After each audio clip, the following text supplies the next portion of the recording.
Hello everybody, thank you for tuning in for episode 5. I've had a few changes. As you can see, I've got a shirt on. I've had a couple people tell me that I should look more professor-ish, so therefore I'm not wearing a t-shirt like I normally do. Instead I'm wearing a really nice shirt. In any case, anybody who can tell me what the maker of this shirt is, and I'll give you a little turnaround so you can kind of see it. I'll go ahead and send you a $20 gift card to whatever you want. So, or I'll comp you $20 on a poker website, whether it's like WSOP Michigan, WSOP wherever. But I figured I'd throw that out there. So for those of you who watch my videos when they first get posted, you can look up my shirt. It's a limited edition. Normally they go for quite a bit of money. Got it while I was in Vegas, so I figured I'd put on a fancy shirt. And I only told one person what kind of shirt this is. So sorry, Mark, you're excluded from the contest. But in any case, this is one of my favorite episodes that I've been looking forward to. You've heard me talk about the button principle quite a few times. This is episode 5, which is entitled The Button Principle. And there's something that you really need to know on the button when you're playing Parliament Omaha. So I already talked about the 3-hand principle. I've talked about equity, okay? Equity is a big thing, and you'll hear me keep talking about equity. Matter of fact, after last episode, episode 4, I had somebody point out to me, they said, you're really not raising 99XX under the gun. Thank you for the excellent question. If I'm on a crazy table, again, by watching episode, I think it was 3, you'll find out that I like to do blocker bets because instead of limping for $10 and then being forced to call 50, 60, 70 bucks, when I have a hand like 99XX, I'm actually going to start off the raise with $30. And even if I am under the gun, if I'm first to act, if it's not acting on the small blind on a straddle. But yes, I am going to be raising those hands on a crazy table. On an average size table, I don't like to limp. I just really don't like to limp, period, end of story. But episode 5, the button principle and position, okay? First of all, I told you that there's 3 different types of hands that you can play. Keep in mind, equity is important, but one thing I want to tell you, one of the most important things in Parliament Omaha that I can't stress enough is position. Position. You heard me talk about it a little bit on the last episode on how to play on a tight table, and I also touched up with pocket aces. If you have pocket aces and you're out of position versus pocket aces and you're in position, what kind of things that you do a little bit differently. And one of those things, when you're in position, you can be a lot more aggressive and your range can be wide open, okay? So the button principle, the first thing you need to know on the button principle is you can play, this is gonna sound crazy, any 4 cards. Period, end of story. Now I know that sounds crazy. I probably end the episode right here, but I wanna get into some examples of that. The reason why you can play any 4 cards, especially when you're deep stack, okay, is because when people check to you, you can pot it. So one of the rules on the button principle is you can literally play any 4 cards. The second thing you need to know is if it checks around on the flop, 9 out of 10 times you should pot. So if it checks on flop, checks around, okay, that means checks around, the little @ symbol. On the flop, bet pot. Okay? There's that saying, the button always has something in Parliament Omaha. You're going to hear that from time to time, and the reason why is because of position.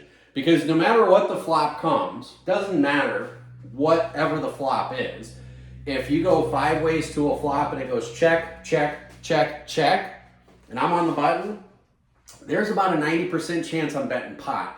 I might have to change my strategy just a little bit because people who watch this video will be like, oh my God, the PLO professor showed up. We're going to check to him on the button and then check raise. Always be careful on a check raise.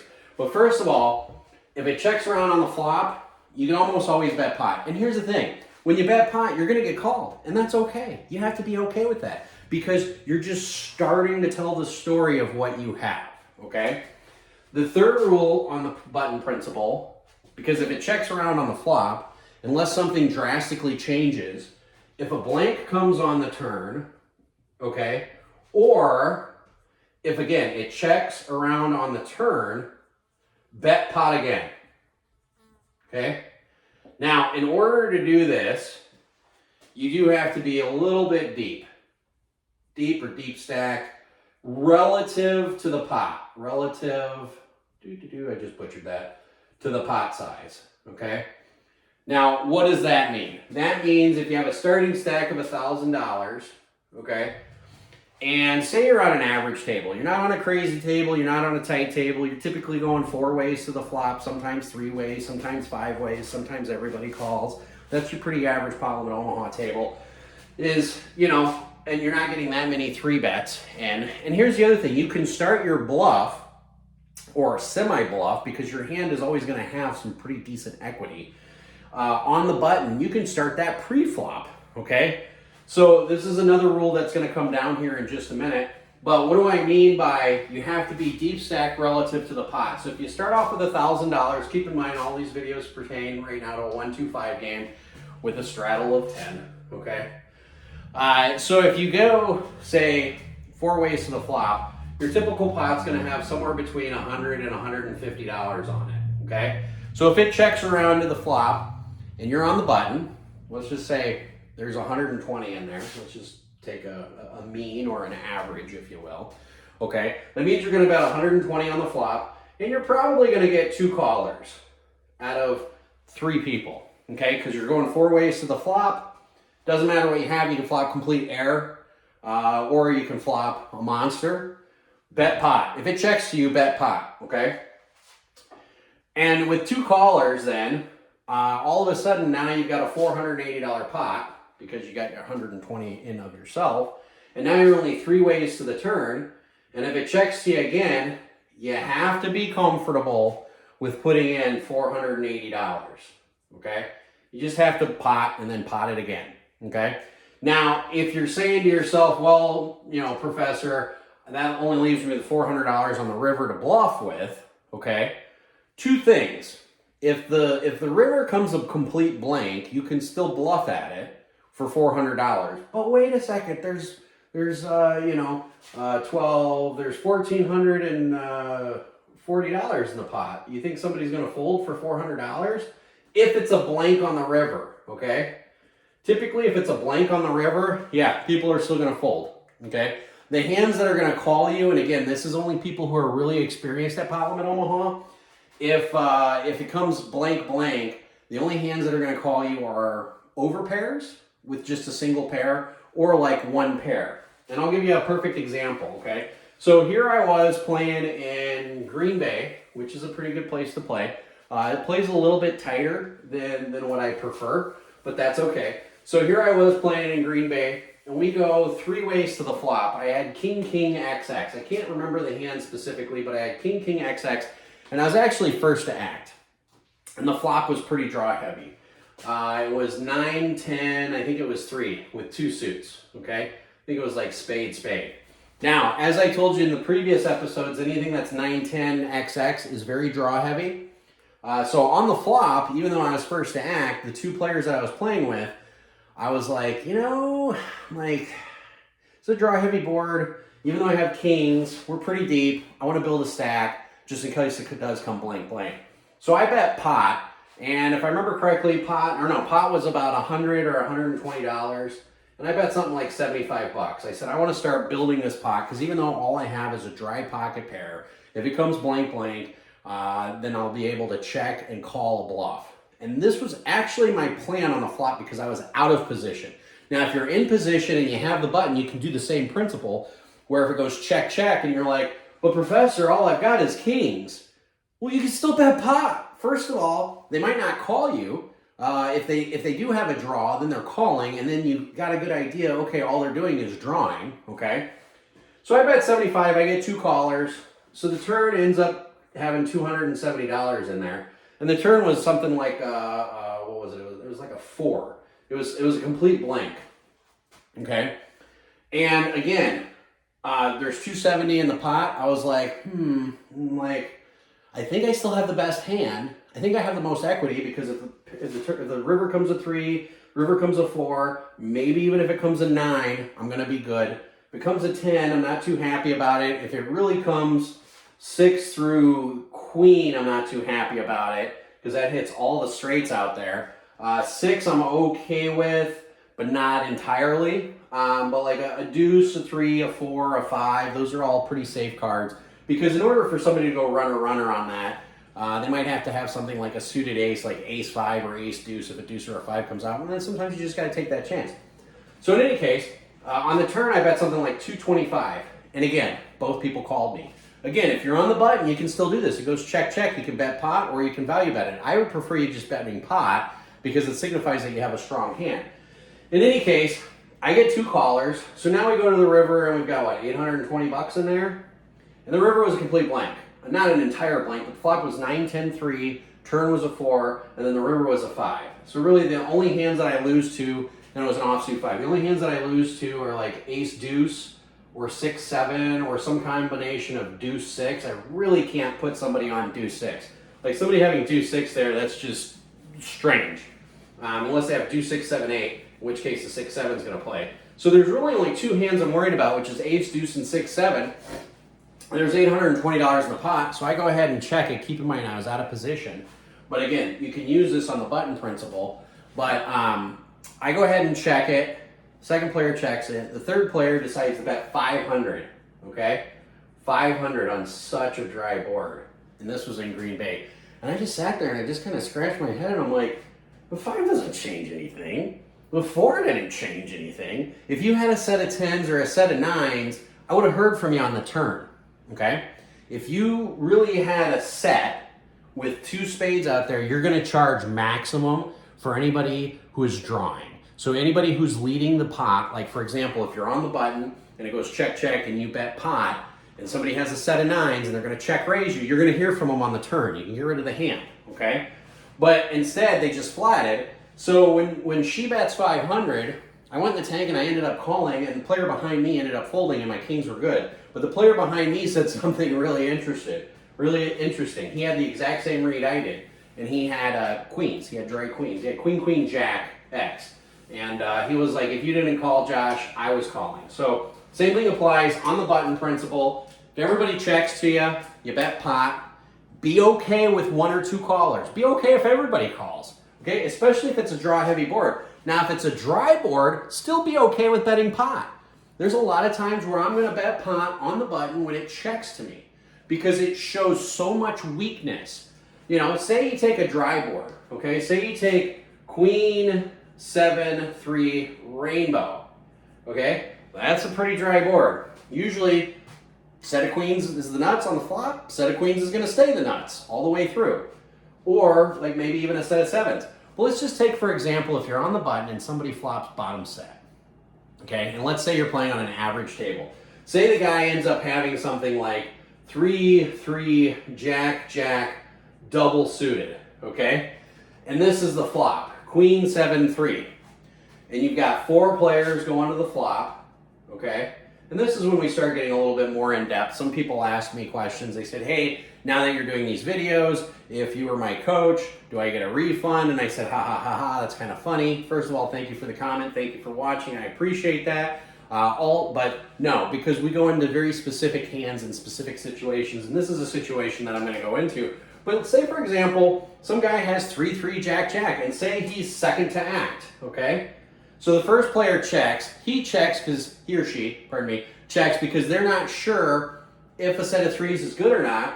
It gets around to you on the button. There's $120 in the pot, and you just say that magical word, pot, 120.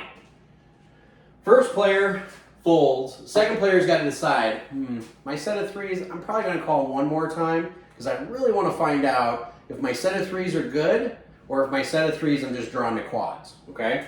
So that guy's going to call you for 120, and even if you get a straggler in for 120, that's even better because now the guy who has bottom set or even middle set is completely out of position, okay? They have to fade. If I call, what's the guy behind me going to do, okay? This is part of the button principle is you apply pressure, okay? So one of the big rules on the button principle is you want to apply pressure. So again, play any 4 cards. If it checks around to you on the flop, you can bet pot. Turn comes a blank, or even if it doesn't come a blank and it checks around to you, bet pot again, okay? But, so basically, 4th rule is apply maximum pressure on the button. The 5th rule and this is kind of a tricky one, depending on how deep you are, but checks you on the flop, checks you on the turn. You got to do that triple barrel bluff, baby. Sometimes you just got to pull that trigger. Sometimes you just got to be like, I'm doing it. Bluff / pot the river, okay? It is really hard for somebody to call 3 pot-sized bets unless they have like quads, okay? Because here's this example right here. Guy has Jack, 3-3. What is he really hoping for? He's hoping for a 3. He could be hoping for a jack as a backup plan, just in case you do have a set of 7s. But if you bet pot and he or she calls, and the one player calls in between, okay? Now you've got 480 in the pot. Keep in mind, you start off with about $1,000. I'm assuming everybody's got about $1,000 deep. Okay, we'll get into deep stack a little bit later. But it goes check, check. You bet 480, and say this is a spade, this is a heart, and this is a club. No matter what comes, unless it's a diamond, okay? It could be a diamond, but it really doesn't even matter what it comes, unless it's a 3. But like a 4, a 5, a 6, 7, you know, all the way up to ace, even a deuce. Like a deuce doesn't change anything on that flop, obviously. But the only card that this guy can really, guy or girl, really feel confident continuing on is a 3. Particularly because when you bet pot on the turn for 480, the person who might have bottom set or middle set, especially if they have a person behind, they're like, well, what is this guy calling with? Okay? And here's the other thing. The guy in the middle might have something like queen 7, okay? Or the guy in the middle might be chasing a floater, okay? And what do I mean by a floater? A floater is like an overpair, okay? King, king, ace, ace on this situation, XX, doesn't matter what the X's are, you know? But if you bet pot and say the turn is, let's just put the most draw-heavy turn out there. That would probably be a 9 of spades or a 9 of hearts, okay? Even if the turn comes a 9 of spades, which puts a lot of things out there. It puts a spade draw out there. It puts runner straights out there. It puts runner wrap draws out there, which if you're really deep, and I have a hand like 6, 8, 9, 10, or 5, 6, 8, 9, and the 7 is my key card, I'm probably going to check the flop, but if the most you can bet is pot and I get another caller, if I've got $3,000 deep and you've got $3,000 deep, I'm going to go runner. I'm going to try to it. Because it's only going to cost me like $120 or $150 to see if I can hit my gen card. Yes, it's going to cost me another $400 or $500 to see if I go runner. But if you have a wrap style hand, or I guess some of you could be saying, there's an inside wrap with 4, 5, 6. Yes, there is an inside wrap draw. So that could be something that somebody's playing, but let's just say, for example, an 8 of spades, 8 of, you know, any 8 through jack makes this a draw-heavy board, okay? You still bet pot, you're playing that max pressure because you have position. Position is one of the most important things in pot limit Omaha. Obviously, it's important that you know what kind of hands that you start with, okay? Because if you don't know what hands you're going to start with and you're transitioning from no limit Texas Hold'em, which a lot of these videos so far are designed to teach you, you're going to play ace-king suited and then wonder why you keep losing money, okay? But in this situation, 9 of spades, 8 of spades, 10 of spades, jack of spades, or heart or club ends up being pretty draw-heavy. If you bet pot, really the only thing you got to watch out for after the 9 comes up is a hand somewhere in between a queen and a 9 that might be suited. So really after that point, you only have to dodge like a 10 jack, king 8, or a spade. Which, by the way, if you run your calculations and you say, well, how many 10s, how many jacks, how many kings, how many 8s, and how many spades are in the deck, you're going to find out about half the time you're going to miss, okay? Half the time you're going to get a deuce, a 4, a 5, a 6, a 7, an ace, or another queen, okay? So when you bet pot, yeah, you're like, hey, the person might actually hit their draw that they might have picked up, okay? And you got to be okay with that. Because if they hit their draw, here's one of the mistakes a lot of players do in pot limit Omaha when they hit their draw. Because if you bet pot and you're on the button, keep in mind, position is so important, so important. I'll play any 4 cards on the button, and I can't say that enough. Any 4 cards, A, F, any 4, A, F, C, any 4 cards. But position's so important. If they do hit their draw, here's what happens in low stakes Parliament Omaha, and I can't tell you how many times I've seen this. They hit their draw on the river, and they bet pot into you. They do take the position away from you, but you already know what they have. So, take this example. Queen 7-3, rainbow, turn comes a 9 of spades. You bet pot for 480, the guy calls. Say the board comes like a 10 of spades, a jack, a king, an 8. Any of those hands, if they had like 3-3 with an ace deuce of spades, okay, and a spade comes out, they're going to lead pot into you. And then you can just muck it. But if they check to you, you have to be prepared to fire that third bullet. But here's what I'm going to tell you, and you can try it out a few times. Most of the time, you're not going to get to the river. If it checks on the flop and you bet pot, and it checks on the turn, unless you're six-handed on the flop and six-handed on the turn, but if it checks on the turn and you bet pot, 9 times out of 10, everybody's going to muck. You might get the one stubborn player, and again, all of these things are player dependent, table dependent, area dependent, but the biggest thing that I can't stress enough on Parliament Omaha is the button principle. The button principle, you can play any 4 cards. I don't even have to look at them. I can just look at the players and then see whether or not they like the flop, get my reads on, my live tells. These are some things I'll go into later. But generally, when you're on the button and you're trying to play your reads and you're trying to figure out who's got a good hand, here's just a little side note. And if you do this, you do it subconsciously. Even I do it subconsciously sometimes. If somebody hits the flop, the first thing they do, they look at their chips. It's a little free tidbit information there for you.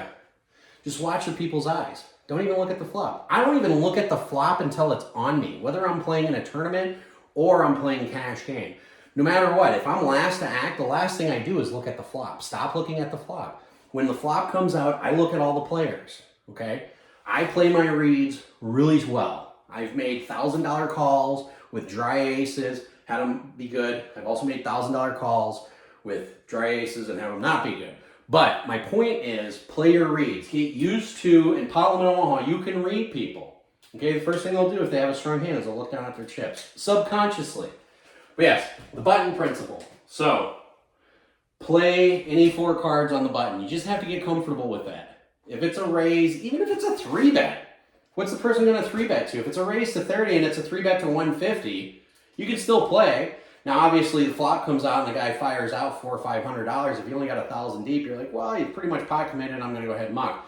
But again, if the guy's got ace, ace, X, X, and the flop comes 7, 8, 9, I can almost certainly guarantee you, unless the person's just a crazy person, you bet pot and they'll fold. I did play with an individual once who said, I'm never folding pocket aces heads up regardless of the flop. Now, the fact that the gentleman said that, and he lived by it, I respect that. I don't know if I agree with that, but I respect it. Because every time he was heads up and he had pocket aces, all of his chips got the money. He just said, I'm never folding heads up pocket aces, and just got it in. But yeah, button principle. Play any 4 cards. If it checks on the flop, bet pot. Checks on the turn, bet pot. 9 out of 10 times you're going to win the hand. And then if you do get called and it goes all the way to the river, again, this is low stakes Omaha, okay? So this is a 1-2-5 table. This isn't like 5-10-25. This isn't necessarily 5-10-20, okay? But in a lower stakes Omaha game, if somebody hits the river, they're going to bet into you. Just like I had a friend of mine tell me, no one checks quads on the river. No one checks a straight flush on the river. I can't stress how true that is. I can't stress that enough. If somebody hits quads on the river, they will bet.